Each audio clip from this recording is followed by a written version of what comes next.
ಎಲ್ಲ ವಿದ್ಯಾರ್ಥಿಗಳಿಗೂ ಸಿಂಪ್ಲಿಫೈಡ್ ಕರ್ನಾಟಕ ಚಾನಲಿಗೆ ಸ್ವಾಗತ.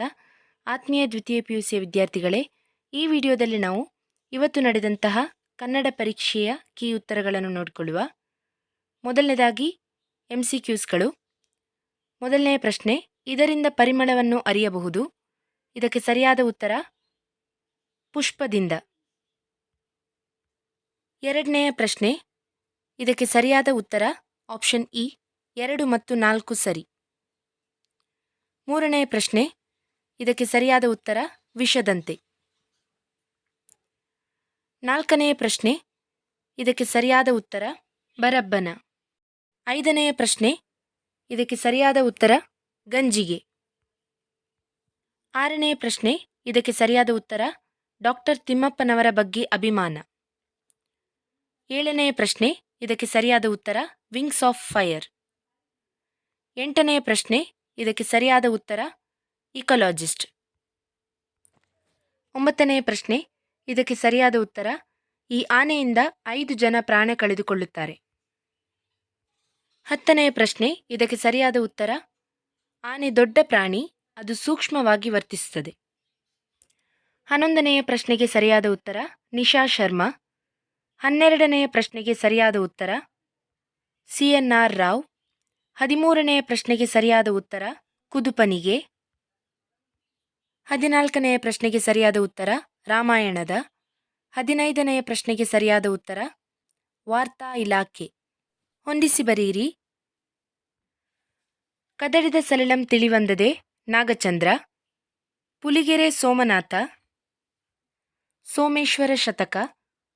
ಪುರಂದರದಾಸರು. ಜಾಲಿಯ ಮರದಂತೆ. ಮುಕ್ತಕಂಠ. ಬೆಳಗುಜಾವ. ಟಿ ಯಲ್ಲಪ್ಪ. ಹತ್ತಿ ಚಿತ್ತ ಮತ್ತು. ಇನ್ನು 2-3 ವಾಕ್ಯಗಳಲ್ಲಿ ಉತ್ತರಿಸುವಂತಹ ಪ್ರಶ್ನೆಗಳು ಮತ್ತು ಸಂದರ್ಭಗಳಿಗೆ ನೀವು ಸರಿಯಾದ ಉತ್ತರಗಳನ್ನು ಬರೆದಿರುವಿರಿ ಎಂಬುದಾಗಿ ಭಾವಿಸ್ತೇನೆ.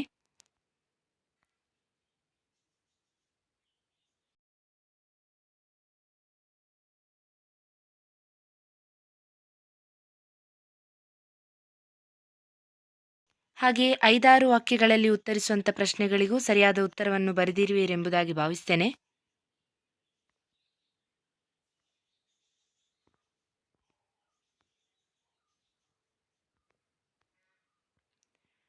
ಇನ್ನು ಭಾಷಾಭ್ಯಾಸ. 45ನೇ ಪ್ರಶ್ನೆ, 2 ಪದಗಳಿಗೆ ಸಮಾನಾರ್ಥಕಗಳನ್ನು ಬರೆಯಿರಿ. ಬಂಗಾರ, ಚಿನ್ನ. ಕಣ್ಣು, ನಯನ, ಅಕ್ಷಿ. ಪುಷ್ಪ, ಹೂವು, ಕುಸುಮ. 46ನೆಯ ಪ್ರಶ್ನೆ, 2 ಪದಗಳಿಗೆ ಗುಣವಾಚಕಗಳನ್ನು ಬರಿಬೇಕು. ಕಲಿಭೀಮ, ಕಲಿ. ಹುಸಿನಿದ್ದೆ, ಹುಸಿ. ಕಿರುಹಾದಿ, ಕಿರು ಸರಿಯಾದ ಉತ್ತರ ಆಗಿರ್ತದೆ. 47ನೇ ಪ್ರಶ್ನೆ, ಕೆಳಗಿನ 2 ಕ್ರಿಯಾಪದಗಳ ಧಾತು ರೂಪಗಳನ್ನು ಬರೆಯಿರಿ. ಓದುವನು, ಓದು. ನಲಿಯುತ್ತಾ, ನಲಿ. ಹಾಡುವಳು, ಹಾಡು. ಇನ್ನು 48ನೆಯ ಪ್ರಶ್ನೆ, ಕೆಳಗಿನ 2 ಪದಗಳ ವಿಭಕ್ತಿಗಳನ್ನು ಹೆಸರಿಸಿ. ಗುರುವಿಗೆ, ಚತುರ್ಥಿ. ವಿಶ್ವಾಸದಿಂದ, ತೃತೀಯ. ಗದ್ಯದೋಳ್, ಸಪ್ತಮಿ.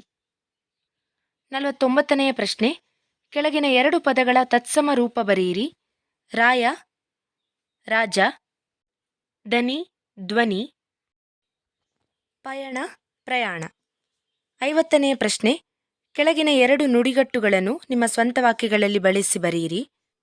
ನೀವು ನಿಮ್ಮದೇ ಆದ ಸ್ವಂತ ವಾಕ್ಯಗಳಲ್ಲಿ ಇದನ್ನು ಉಪಯೋಗಿಸಿ ಬರೆದಿದ್ದೀರಿ ಎಂಬುದಾಗಿ ಭಾವಿಸ್ತೇನೆ. ನಂತರ ಒಂದು ವಿಷಯದ ಕುರಿತು ಪ್ರಬಂಧ, ನಂತರ ಕೊನೆಯದಾಗಿ ಒಂದು ವಿಷಯದ ಕುರಿತು ಪತ್ರ ಬರೆಯಿರಿ. ಇದನ್ನು ಕೂಡ ಚೆನ್ನಾಗಿ ಬರೆದಿರುವಿರಿ ಎಂಬುದಾಗಿ ಭಾವಿಸ್ತೇನೆ. ಈ ವಿಡಿಯೋ ನಿಮಗೆ ಇಷ್ಟ ಆಗಿದ್ರೆ ಪ್ಲೀಸ್ ಲೈಕ್ ಮಾಡಿ ಮತ್ತು ನಿಮ್ಮ ಫ್ರೆಂಡ್ಸ್ ಜೊತೆಗೂ ಶೇರ್ ಮಾಡಿ. ಮುಂದಿನ ಎಕ್ಸಾಮ್ಸ್ಗಳನ್ನು ಕೂಡ ಚೆನ್ನಾಗಿ ಬರೆಯಿರಿ. All the best.